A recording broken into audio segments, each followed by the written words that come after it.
Welcome back into the CGAT Blitz podcast. It's been a while since I was on here doing a live video here on YouTube, but the season's over for Florida State, and I wanted to get on here and talk a little bit about my thoughts. I've given it a few days to marinate and to let it kind of sink in on what we witnessed from the Noles this year, 2025, and even looking into 2026. So, I mean, we'll start right at the top. I'm not going to break down every single game because that would just be horrible to rehash all of that. So, I mean, you start out with a big win over Alabama, and you think, okay, well, the changes that they made with Norvell bringing in Gus Malzahn and Tony White on the defense really showed to be a plus for them to start the season. Now, you don't take much away from the next two games. Okay, you had East Texas A&M and Kent State. You were supposed to blow those teams out, and they did. And it turned out to be a whole lot of fool's gold. And we kind of knew it as watchers of the game and uh, people who watch Florida State and dig into Florida State, week in and week out, 364 days a year if you take Christmas off. But as soon as the debacle in Virginia happened, to me, it was okay. It's one loss on a game that you should have won. There's one. One turns into four, and now you're in full blown panic mode, and you're wondering, okay, when's this going to end? Kind of knew that they weren't going to beat Miami. This is me talking. Okay, kind of realized they weren't going to beat Miami. Miami came in with more confidence, better quarterback play, and I'll get into the play of Tommy Castellanos here in a little bit. But better quarterback play, the wide receivers seem to gel with their quarterback. And I think that really was a huge factor from Miami in that game. The two defensive ends, you knew Ruben Bain was going to be a nightmare, and he is. He's going to be an NFL player. That guy is really good. And I don't know how I feel about Carson Beck. I think Carson Beck is definitely more pro ready than Tommy Castellanos, but I don't know that, he's all that he's cracked up to be, and it might be the reason why he was no longer in Georgia. But this isn't about Miami. This is about the overall cusp of what happened with Florida State, and nobody knows the answers. There's no answers, and you listen to Norvell's press conferences, and you listen to people talk, and you listen to different outlets, different podcasts, and everybody has all these questions with no answers. And I don't have any answers either because I'm just sitting here in Ohio just wondering, what the hell we just watched over the last 12 weeks. And you saw a team that, to me, I'm not a big fan of the personnel of the 3-3-5 defense.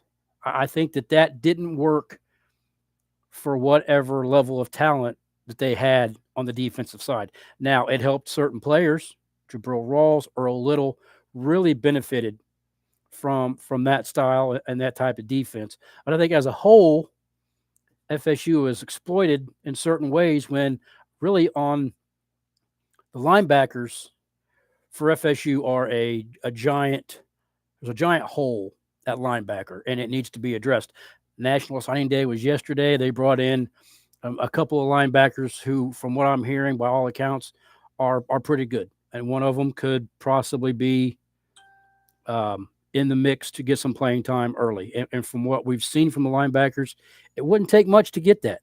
I think that you could see the potential growing. We probably won't have another spring showcase, or it won't be, televised or whatever. but they should be able to see some improvement in these linebackers, even if they're young, freshmen coming in, because some of it is better. I mean, we didn't see any triggering downhill. We didn't see anybody firing to the ball. And it was a lot of, I think, players not wanting to make the big mistake. Players not taking it to say, well, corners are notorious for getting burnt, for taking risk, right? Corner, short memory, you get burnt, you come back the next series, do it all over again. You win, they win. I saw a lot of hesitation, and I saw a lot of people who I think were just not trying to make the mistake. And I think that really hurt on teams that came in with a plan and were confident in their game plan offensively and would take it to Florida State and wouldn't back down. As the season goes on, as those 4 losses, transpire, and there's a month right there of just pure, straight up misery. And we're looking for answers, and every outlet is Fire Mike and Twitter and X and however you pronounce it, whatever you call it. Fire Norvell, fire Norvell, fire Norvell. And that's easy to say for us who aren't forking over those millions of dollars. I'm going to say this one thing about Jordan Travis, and I'm not going to talk about Jordan Travis because he can't come back and play. Jordan Travis is probably going to go down as one of the best FSU quarterbacks to ever play the game, because once they lost him and they lost a good quarterback, this team has struggled for the past 2 seasons because of it. But this isn't the NFL. You don't have unlimited eligibility until you want to retire from the game. So you have what you have, and then you have to restock your shelf. So to me, and this is, I'm going to say this, I'm going to leave it alone. Mike Norvell owes Jordan Travis some of that bonus money that he got for an extension, because Jordan Travis made Mike Norvell. It wasn't the opposite. And I know Travis is all over Twitter, backing Norvell and doing all this, and I appreciate that. I really do. But what have we seen from the quarterback position since he got hurt that night against North Alabama? Very little. Castellanos, I guess I'll talk about him right now. There was a reason why he got benched at Boston College, okay? And we saw that play out over the course of the season. There were games where he was really good. There were games where he could use his legs, things would break down. He could make defenses play him honest, and then he could hurt you with the passing game. But when he got hurt and he fought through it, and I tell you, I'm not knocking the kid's toughness. I'm not knocking his willingness to play the game. But I did see some hesitation there towards the last when he wasn't willing to get in there and stick in and get a yard. He was trying not to get himself hurt. And I see the point. I mean, because if he goes down, you're going to Kevin Sperry, you're going to Brock Glenn. Turns out, it's Kevin Sperry. Brock Glenn's probably an afterthought. I wouldn't mind seeing him transfer so he can go somewhere and actually play, because I really like that kid. But behind him, you had nothing really that you could really hang your hat on. So it was it. It was all or bust for him. And if Norvell was, fighting for his job, he's like, well, I got to win every game I can, or they're going to fire me. Well, you're not going to go to Sperry. You're going to keep with Castellanos because he is the better choice. And there was not a lack of talent around Castellanos. He's just not a very good passer of the football. He's a pretty decent, I think, IQ wise. I think that he can definitely make a lot of plays with his legs and make things open up in the passing game because of his running ability. But when you got Deuce Robinson went over 1,000 yards, that was freaking awesome. Mekhi Danzey, who is, in my mind, could be a superstar, sky's the limit, speed demon, and LaWayne McCoy, all those guys, and McCoy was hurt. He came on there at the end of the season. Squirrel White did absolutely nothing for you. I'm not even sure he caught 10 balls all season. But he had things around him. So I can't really say that, it was a lack of talent to throw the ball to, because there were throws he'd make and he'd just sail them over people. He would overshoot Squirrel White by 10 or 15 yards, and he's wide open. He's got 2 steps on a guy, and the ball just sails past him. I'm like, oh man, that's a touchdown. There's a throw across the middle. Oh man, you hit that. That's a touchdown. So he could probably go play in Canada. Maybe. He's definitely not an NFL talent at all. I wouldn't say that at all. So I think you were really, really restricted by your quarterback play. And that cost you a lot in the end, especially when he got hurt and he wasn't willing to do the things that he was doing back in the first part of the season, to make defenses, give them fits. There was a couple of glimmers of hope there towards the last, I wouldn't say the last game of the year, but the last couple, 2 or 3 games. I mean, he played good against Florida, I guess. Defense stunk up the joint on that one. But you've got to get a quarterback coming in. Okay, you've got to. And whether it's Kevin Sperry or whether they go into the portal and grab one of the higher names. And, I hear all this stuff on Twitter, X, whatever. I listen to people podcasts, and there's going to be a plenty of quarterbacks to go choose from. Well, I don't know. I mean, who's going to leave a situation that they've been succeeding in to come play in a situation that's not exactly desirable at this moment in time? Now, I don't think that Florida State's doomed for the rest of eternity until Gabriel sounds the trumpets and we all get called home. But I do believe that they are in a situation where I think high-end players could potentially look someplace else and go elsewhere because it's a hot mess down there in Tallahassee. And until they can figure out and get it straightened out on what's going on, it's going to continue to be that way. Which brings me to the head coach. And for all the shows that I've done on Florida State, going clear back to, the COVID year, I have been a Mike Norvell supporter this whole entire time. I thought that he was a fantastic choice for this program. I thought that it was a great hire. It was a great choice, and he would be the guy to get this, turned around. And for 1.5 fleeting seasons, we saw that. We saw a team that was on the rise and people were taking notice of FSU again. And that was great. That was awesome to see. But as quick as it went, 19 games, they've hit the toilet the last 2 seasons, and they haven't really beat anybody decent other than Alabama. And, Wake had a winning record when they beat the crap out of Wake, but Wake really wasn't a spectacular football team. They got behind in that game. They weren't coming back. So I don't know that they've really beaten anybody of consequence since Alabama. So 1 game in 2 years. Sure, you can say Wake and you can say Virginia Tech. Those are Division I, P4 schools, sure. But to me, those wins were, you need more. And then you lose on the road 2 years in a row without a road win.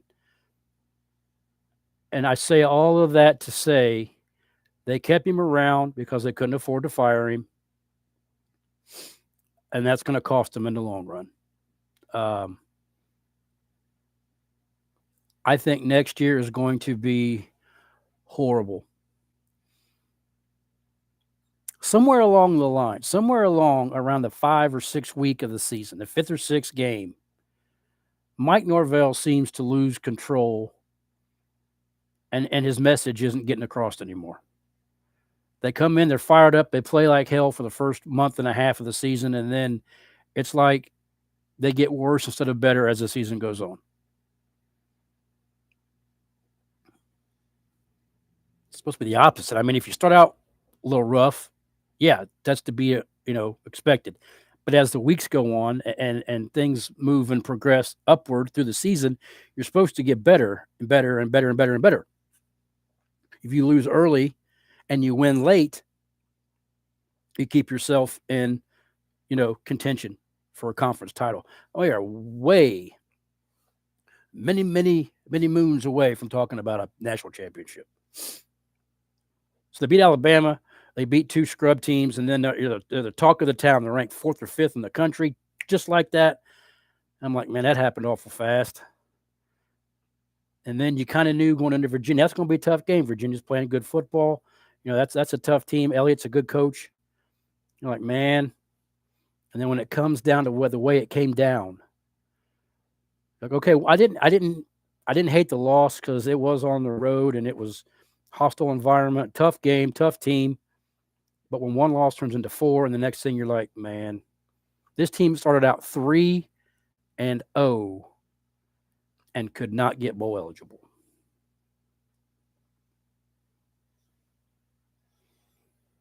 It's easy for me to say, fire the guy, bring somebody else in because it's not my money. I ain't got nothing in it. I got some skin in the game because I've been a fan for a long time.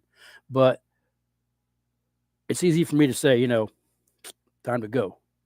But doesn't work like that. Okay, they looked at it as, well, we're going to keep him around because it seems to be a financial crippling. It's a crippling financially right now. Okay, so I say by week 6 next year, we're having the same conversation again. They may get all fired up. They got a couple of weeks before they play Alabama next season. They're going to be playing in Tuscaloosa. Alabama is going to roll them for what happened this year, week 1. Alabama's going to come out for blood, and they're going to try to score until the clock hits 0.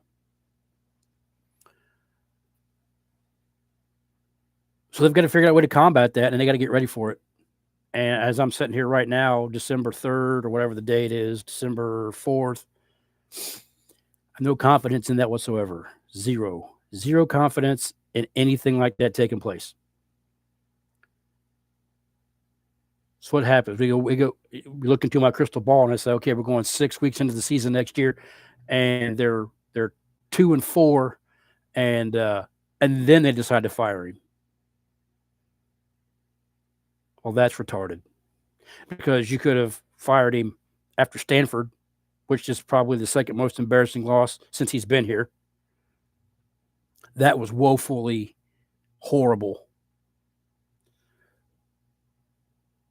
You could have fired him then and then started rebuilding through the offseason. Well, then you're going to get into the middle of next season. You're like, okay, yeah, this has got to go. We're going to fire him. You're going to bring in somebody interim. And then you got to fight and struggle the rest of the season with whatever you've got, praying your kids don't hit the portal because they just fired the coach. Now, there's this nucleus of kids that I would love to see come back, and I think I'm on the same page with just about every FSU outlet out there, and it's the Desir twins. If Earl Little has any eligibility left, I think he had a really good season.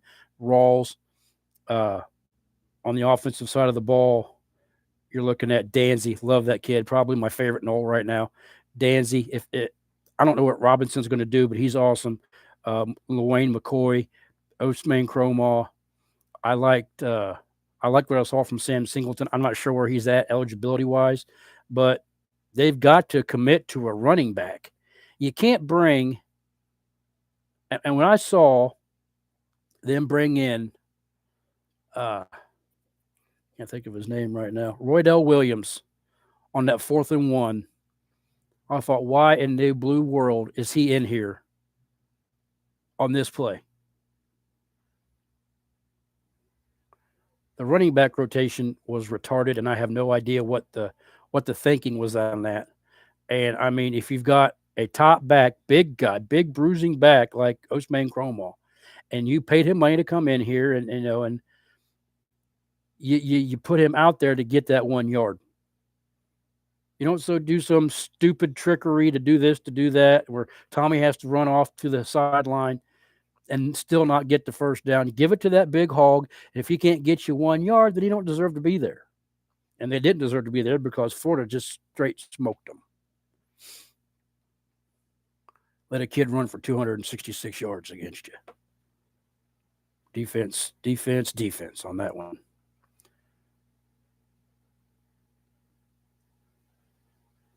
So all of this last 20-minute rant goes into this season was unacceptable by Florida State standards. Okay, I wouldn't have cared. I don't care if they would have beaten Florida to get bowl eligible. They should have beaten Stanford and not even been in this situation to be bowl eligible. Bowl eligibility isn't what it used to be. I get that. It isn't the bowls aren't what they once were. They don't have the allure. They don't have the stock that they used to have, but they do mean money, and they do mean more time playing, learning, and getting things better for the season to come. So I think bowl games have a certain. If you're not in the CFP, there's a couple of bowls that are still worth watching, but for most of them, they're just not. I mean, the Cheez-It Bowl and the Gasparilla Bowl, it's just you're just watching the team as a shell because half of them's probably opted out. So they're not really what they used to be unless they're the college football playoff and you got top 12 and you're like, okay, these are going to be good games because we have players that are still engaged, still involved, and you're trying to win something. But it still sets a standard like, okay, we're still bowl eligible. We're still there. So 2 years now we haven't been bowl eligible.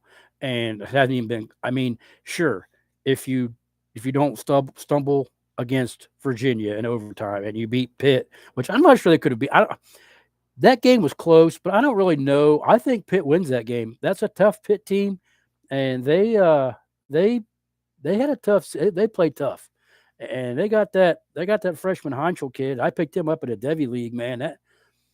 That kid's got some stuff. I'd like to see him, do some things, but I don't know if they could have beat Pitt. Could have beat Virginia. I mean, there's no sense what happened in Stanford. There's your bowl eligibility right there. And then Florida Florida doesn't care at that point. You're bowl eligible. They're not making a bowl, so they probably don't even play Jaden Ball, and they cash it in. You probably win that game, beat your rival. But you put yourself in that position weeks ago, by losing games you shouldn't have lost in the first damn place, and then here you are fighting for bowl eligibility again. We've come full circle with Mike Norvell. All of that, I say this. They should move on. And I hate that because he's a likable guy, and I know that he's passionate and all of this, but he is not meant for this school. I don't know if it's some kind of a curse or some kind of a jinx or whatever, but he's not meant for this, and it's not working out. We've got 6 years of it where 1.5 years was awesome. The rest of it was You throw out the COVID year. Wash it for sure. Nobody cares about that year. You're going to get that one anyway because it's your first year. You're resetting from the Taggart era, which was garbage, and then you're going to put this on the field. Well, then, one more time. Number 13 made you a lot of money, and then that's it. We haven't seen crap since. And so my thought is you go out, you get you a big-time quarterback out of the portal. Okay, you go, once the tampering period opens, you just go flirt with quarterbacks. Okay, there are probably some that would be interested in coming here. To what extent, I don't know. You'd probably have to see, what offense they're running. Is Malzahn coming back? To me, I thought that was kind of like a dog and pony show a lot of weeks where Malzahn was like, yep, we're going to do this play and this play. And I got 7 or 8 really good plays, and if they don't work, we'll just wing it after that. If them 7 and 8 plays work, then you run them until they stop them, and you may rack up some points. Wake Forest, for instance. I mean, they got ahead of Wake Forest. Wake Forest was not a comeback team. The game was over with pretty quick. Virginia Tech, same way. They got out and they was able to, put their foot on Virginia Tech's throat, put them down.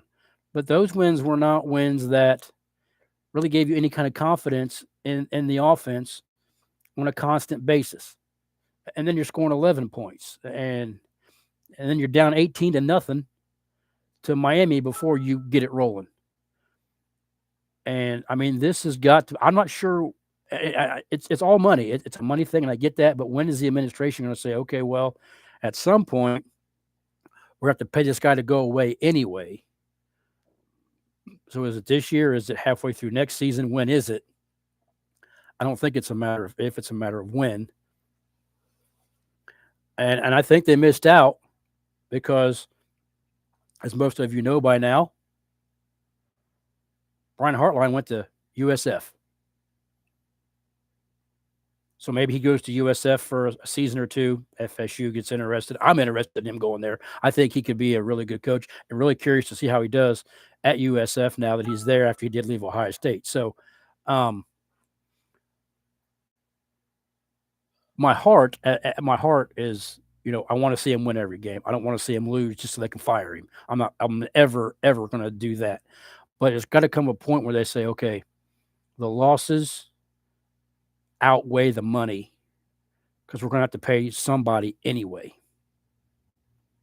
Like I said, it's easy for me to say because it's not my money. I got nothing in it as far as my wallet goes. But okay, you're an embarrassment. You're the laughing stock. You got teams, fans mocking the war chant every time you get down. Every time scores. I saw it last year firsthand. We was in Notre Dame last year, getting our teeth kicked in. My daughter and me went up there. She's 8 months pregnant. We go up to that game to see that crap and to sit beside the fans, and they're sitting there mocking the war chant every time Notre Dame scores. Saw it firsthand in that stadium. Very embarrassing. So if you don't want that, then you flip the script. Flip the script so that it doesn't happen. Get your team good. Get your team tough because right now they're soft. Been soft for 2 years. One of the softest teams I've ever seen was in 2024, and they were a little bit tougher this year. But they folded like a cheap pantsuit against Florida because they didn't want to be there anymore. They just started running against them, and they're like, yeah, we're done. And it looked horrible. The defense couldn't stop nothing. Couldn't even stop to get a field goal. When they got an offensive penalty that called back a touchdown, couldn't even force a field goal attempt. They let the kids score again, opposite end of the end zone. Terrible showing. Really curious to see what happens with the changes in the offseason through the administration.